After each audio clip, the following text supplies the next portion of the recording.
Un carnet de Van Gogh retrouvé par miracle avec 65 dessins inédits, donc découvert 120 ans après. Et ce carnet retrouvé, le voici, il vient de paraître aux éditions du Seuil. 65 dessins inédits de Van Gogh, on le rappelle. Alors bonsoir Bernard Comment. Bonsoir. Vous êtes l'éditeur français de ce livre qui donne à voir ces œuvres du peintre hollandais. Alors vous avez présenté hier à toute la presse ces croquis. Nous allons les découvrir ensemble tout au long de cet entretien. Mais voilà que le musée Van Gogh a gâché la fête puisque lui il parle d'imitation. Vous vous attendiez à ces accusations? Non, on savait que les propriétaires avaient choisi une autre voie que celle du musée Van Gogh. En tout cas, disons, ne s'étaient pas laissés dissuader par un refus initial du musée Van Gogh, qui en fait souvent, et sur la base de photos. Les propriétaires, ou le mandataire des propriétaires, a eu recours, un peu par hasard d'ailleurs, à rencontrer une historienne de l'art qui est une des grandes spécialistes mondiales de Van Gogh, qui passe tous ses étés à Aix-en-Provence, et qu'il l'a invité à découvrir cet ensemble, et que au premier regard, elle a tout de suite été stupéfaite par ce qu'elle avait devant elle. Elle n'y croyait pas avant d'y aller. Tout comme moi, je n'y croyais pas beaucoup avant d'y aller. Et elle n'a plus aucun doute. Et au fond, le problème de fond que ça pose, c'est est-ce qu'un musée au monde peut avoir le monopole de l'authentification, ou est-ce il peut y avoir d'autres biais qui suscitent un débat? Là, pour le moment, on n'est malheureusement pas dans le débat, mais dans l'attaque frontale et la polémique. Je pense que le temps du débat arrivera très vite. C'est en tout cas notre position. Maintenant que le livre... Vous allez leur proposer les originaux parce que c'est là le problème, c'est ça? Ils n'ont eu que des photographies? Voilà. Donc notre position, elle est simple. Le livre existe. C'est un dossier complet avec la reproduction de tous les dessins, mais aussi avec la mise en avant de toute une série d'éléments, de preuves, d'archives.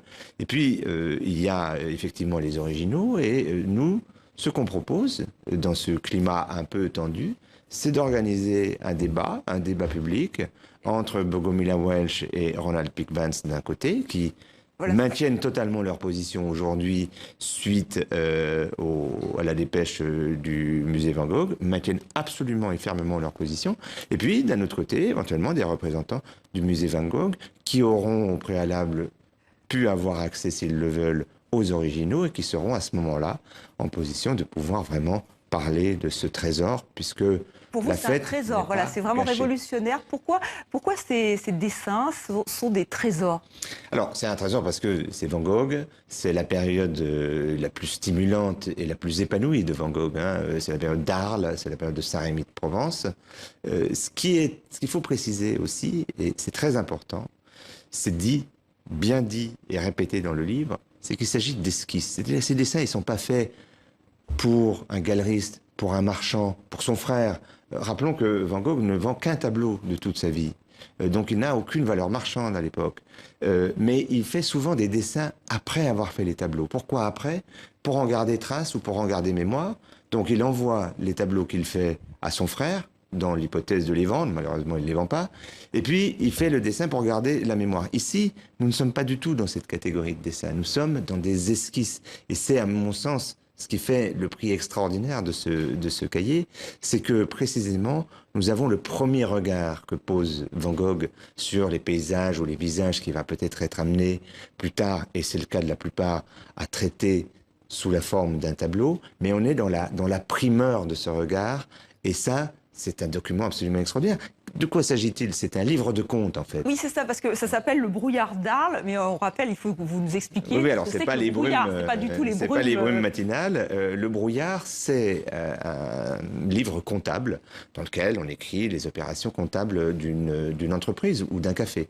Il se trouve que les Ginoux, propriétaires du café de la gare, deviennent amis de Van Gogh. Van Gogh va habiter à un moment là, et puis ensuite c'est par eux qu'il va pouvoir avoir la fameuse maison jaune où il va faire son atelier et qui est devenue complètement mythique, malheureusement détruite pendant la guerre. Donc il lui donne ce cahier de comptes et lui l'utilise comme un cahier de dessin, mais ça n'est pas un cahier de dessin initialement. C'est-à-dire que, et c'est ça qui est tout à fait frappant, c'est que le format est totalement inhabituel, il est plus large que les formats de cahiers de dessin qu'on a à l'époque. Le papier est plus fin, mais comme un artiste, voilà, c'est du papier vierge, C'est un beau papier fin et il l'utilise pour faire ses esquisses. Et il l'a avec lui pendant 2 ans et il découvre quelque chose, il fait son esquisse, mais c'est pour lui-même. On est vraiment dans l'intimité du peintre. C'est ce premier contact, c'est la première esquisse. Et je crois que c'est ça qui fait le prix extraordinaire. Je suis convaincu que une fois que le temps de la polémique sera passé, parce que cette polémique, elle est essentiellement suscitée par le fait que le musée Van Gogh s'est senti un peu dessaisi de son monopole. Mais je suis sûr que la raison finit toujours par triompher et que dans quelques semaines, si le principe du débat public est accepté, ou dans quelques mois, ou dans quelques années, nous nous retrouverons avec le musée Van Gogh pour célébrer cette contribution majeure, extraordinaire à l'histoire de l'art. Bien, merci Bernard Comment d'être venu sur le plateau de TV5 Monde pour nous parler de ce carnet retrouvé donc aux éditions du Seuil, Vincent Van Gogh, le brouillard d'Arles que voici. Merci encore. Merci à vous.